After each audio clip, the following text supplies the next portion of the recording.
Ça va, j'ai fait ça dans mon bras, normalement vous devriez pas recevoir de poustillons à travers l'écran. Je vais me laver les mains, on se retrouve juste après générique.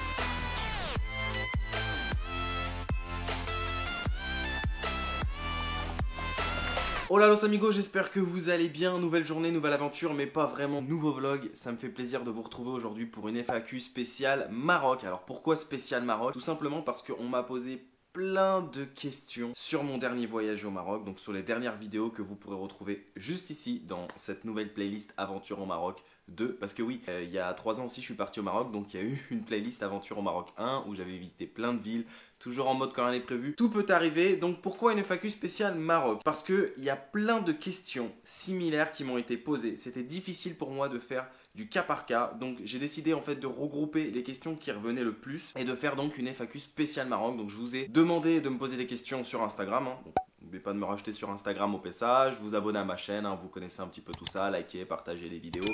Bref, et bien évidemment sur les commentaires qui revenaient sur ma chaîne YouTube, dans l'onglet communauté, etc.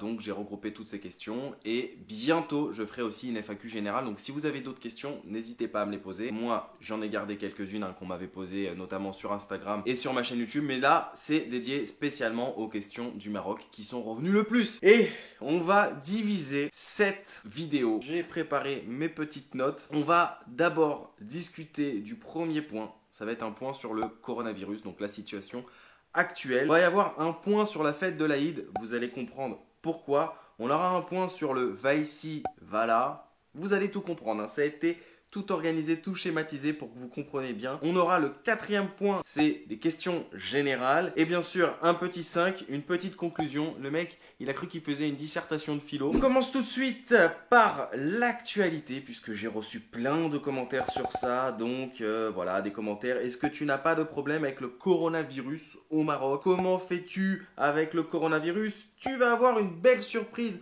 en revenant en France avec ce putain de coronavirus.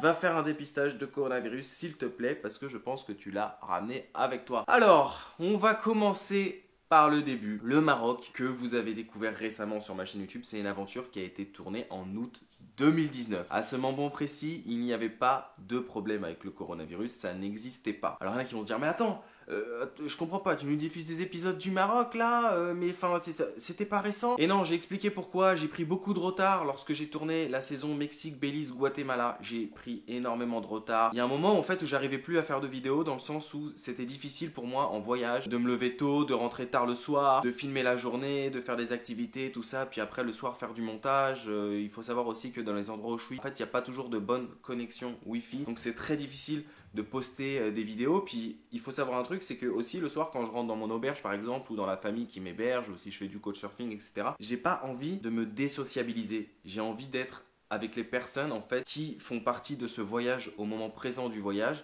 et j'ai pas envie de rester tout seul dans mon coin pour faire mon montage vidéo en sachant qu'en plus je vais trop galérer pour le poster. Donc oui, j'ai pris beaucoup de retard. Donc là j'ai diffusé tous les épisodes Mexique, Belize, Guatemala, et ensuite bah logiquement je me suis occupé des épisodes Maroc. Donc oui, je sais, ça fait un peu long. J'en parlerai bientôt dans une vidéo spéciale de mes nouveaux objectifs pour essayer d'être le plus possible du présent. Vous allez tout comprendre, mais ça, ce sera un autre sujet. Donc voilà, concernant le point coronavirus, je suis comme tout le monde en confinement. Donc on va rester sage. Le but vraiment, c'est de rester chez vous au maximum pour éviter la propagation du virus. Donc voilà. Après, je ne ferai pas de vidéo spéciale sur le coronavirus dans le sens où il y a des gens qui en parlent mieux que moi, il y a des gens qui sont mieux placés que moi pour parler de ça.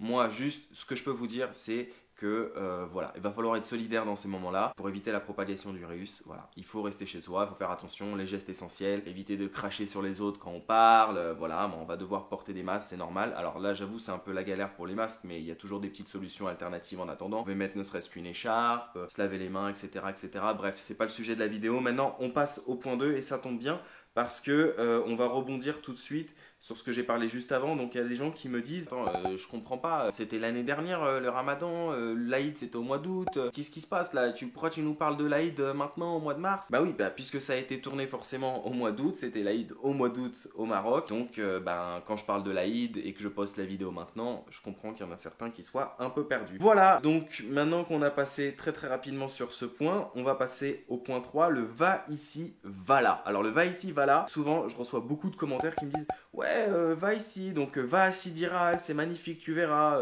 Ben, viens à Tanger ou Casablanca.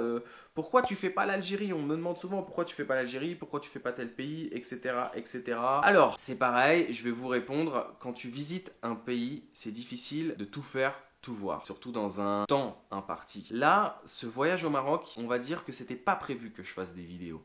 J'ai emmené la caméra, la passion a pris le dessus, mais contrairement à la saison numéro 1 au Maroc, vous avez pu constater que c'était pas vraiment le même type de vidéo. Parce que j'ai fait moins de vidéos, j'ai préféré... En fait, cette saison, elle a suivi le Mexique, Belize, Guatemala.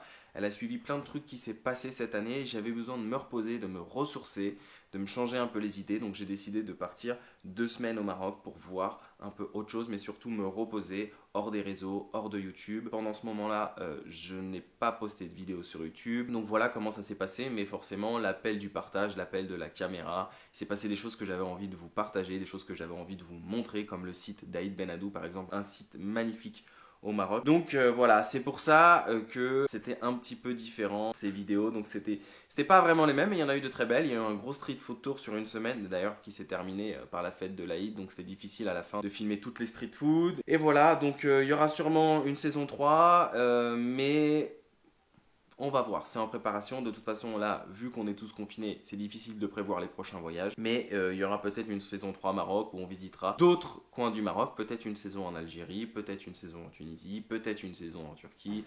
On verra, c'est toujours en mode quand rien n'est prévu, tout peut arriver. J'aimerais bien, moi, mon but, ce serait de pouvoir faire tous les pays du monde. Ça prend du temps, ça prend de l'organisation, etc. On verra. De toute façon, comme on dit, chaque chose en son temps et un temps pour chaque chose, mais je penche beaucoup à une saison 3 Maroc. Voilà. Maintenant, on va passer tout simplement au point 4 sur les questions générales. C'est parti. Alors, il y a une personne qui me demande l'hospitalité marocaine, est-ce un mythe ou c'est vraiment réel? Alors moi, sincèrement, je suis parti 2 fois au Maroc. J'ai constaté que les gens étaient très gentils, très ouverts. Il y avait vraiment quand même cet élan d'hospitalité où les gens viennent vers toi, les gens te parlent, les gens sont curieux. Vous pouvez le voir d'ailleurs dans la vidéo du couscous que j'avais tourné il y a 3 ans quand on était à Essaouira. Cette dame qui m'invite généreusement à manger un couscous chez elle avec la petite blague, allez, je te marie à ma fille, etc. Donc c'était une blague pour ceux qui l'ont pas compris. Mais voilà, non, c'est pas un mythe. Après, il y a plein de pays, voilà, il n'y a pas que le Maroc. Il y a plein de pays où les gens sont sympas, les gens sont sociables. Il y a ce côté vraiment hospitalier. Donc par exemple, moi quand j'étais en Argentine, pareil, les gens étaient sympas, sociables. Donc voilà, le Maroc, non, c'est pas un mythe. Après, je pense que il y a des imbéciles, c'est comme partout, il y a des gens qui veulent pas forcément parler ou quoi que ce soit, ou voilà, qui veulent pas forcément se mélanger, mais non, pour moi c'est pas un mythe, c'est vraiment réel, donc je confirme cette petite question. Ensuite, salut Ben, je suis nouvellement arrivé sur ta chaîne, j'aime beaucoup le contenu que tu proposes. Si j'avais une question, ce serait quelle est ta ville préférée du Maroc? Alors ça, pour y répondre, c'est compliqué. C'est un peu comme si on me demandait quel est ton pays préféré. On va dire que pour donner une ville préférée, il aurait fallu déjà tout voir, tout faire. Ce que je n'ai pas fait. Je ne connais pas le Maroc entièrement. Alors je connais beaucoup de villes, Essaouira, Fès, Casablanca, etc., Marrakech. Mais on va dire que j'ai eu un petit coup de cœur dans cette deuxième aventure. Pas pour une ville, mais plus pour un lieu sur le site d'Aïd Benadou qui était absolument magnifique, c'est un décor de film, d'ailleurs il y a plein de films qui ont été tournés là-bas, c'était vraiment superbe, donc c'est plus mon petit coin coup de cœur de cette année. Après peut-être si je pars une 3e fois, je te dirais que je vais découvrir d'autres coins coup de cœur. On me dit que le nord c'est très beau, Tanger, Chefchaouen, donc on verra. Le Maroc est vraiment un pays touristique. Ça va être très simple, oui, il y a plein de touristes, que tu ailles à Marrakech, que tu ailles à Agadir, etc. Tu verras. Il y a des touristes un petit peu partout, je sais que même dans le nord, sur Chefchaouen, la ville bleue, il y a beaucoup de touristes. Donc oui, c'est un pays touristique. Combien de fois as-tu visité le Maroc? J'y ai répondu juste avant, 2 fois, parce que je suis perdu avec les nouvelles photos. Oui, je sais, désolé, le retard, etc. Donc forcément, on se perd un petit peu, on se met les pinceaux, mais là, on est bien dans le présent, ce qui fait que vous devriez pas être perdu. Ensuite, Karim qui nous dit quand le retour, je sais pas. C'est du quand rien n'est prévu, tout peut arriver, je peux pas dire. J'espère le plus tôt possible, après le confinement, qu'on puisse tous sortir, faire la fête, profiter, aller manger des street food, kiffer. Vraiment qu'on puisse même se voir, pourquoi pas, des meet-ups sur Paris, au Maroc, j'en sais rien. Mais il n'y a pas de date prévue, mais j'espère le plus vite possible. On croise les doigts pour que cette situation se termine le plus vite possible. Comment trouves-tu le peuple marocain par rapport aux autres pays? Très chaleureux, très sympa. Voilà, j'y ai répondu dans une des questions précédentes. Non, ce sont vraiment des gens gentils qui ont le sens de l'hospitalité. Ton plat marocain préféré? Alors là, c'est pareil, c'est un peu comme les villes. Il faudrait avoir goûté un petit peu à tous les plats marocains, donc j'en ai goûté pas mal. Moi, je suis un grand fan de tagine, mais ça veut pas dire pour autant que j'aime pas les autres plats comme le couscous, etc. Et si je dois citer un plat street food, alors c'est pas un plat marocain, mais ce serait le egg burger, hamburger, cheeseburger. Celui-là, il est du feu de Dieu. Mais les tagines, sincèrement, tu analyses les gens avant de les côtoyer ou tu fonces direct, peu importe la personne? Non, franchement, j'analyse pas les gens.